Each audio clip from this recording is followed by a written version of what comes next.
Depuis un mois, les grandes villes du Niger sont confrontées à des pannes d'électricité intempestives. À Niamey, la capitale, les habitants ont du courant pendant environ 1 heure avant qu'il ne soit coupé pendant 5 heures.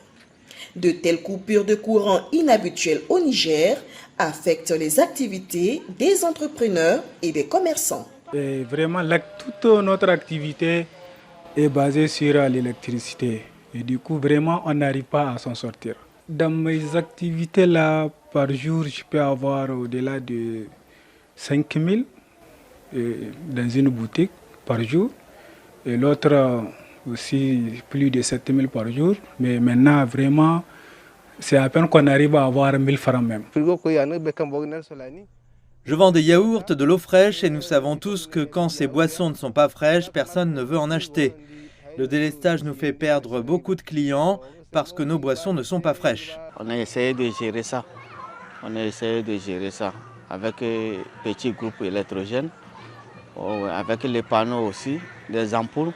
Surtout, c'est la nuit qui est un peu difficile. Comme il fait chaud là, s'il n'y a pas d'électricité là, on ne peut pas fonctionner les climatiseurs et les ventilos.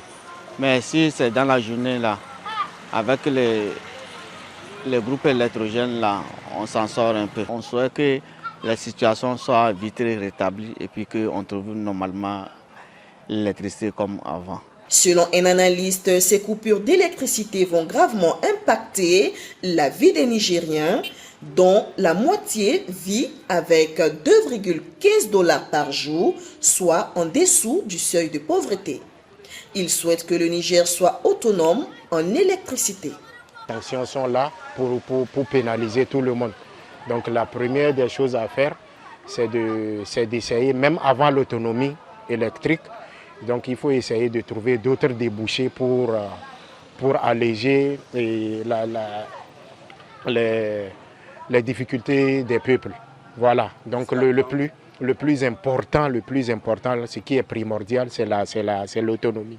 Cette situation, même si elle doit continuer jusqu'à demain, elle est compliquée. Elle est très compliquée. Donc dire qu'il faut la supporter jusqu'à un certain moment, c'est prédire. Or, c'est compliqué. Donc même les spécialistes ne pourront pas dire quand est-ce qu'on peut supporter cette situation-là. C'est très difficile. Au Niger, la production domestique réalisée par la société nigérienne d'électricité, Nigélec, est estimée à 30%. Le pays achète donc les 70% de son électricité à la société nigériane Mainstream.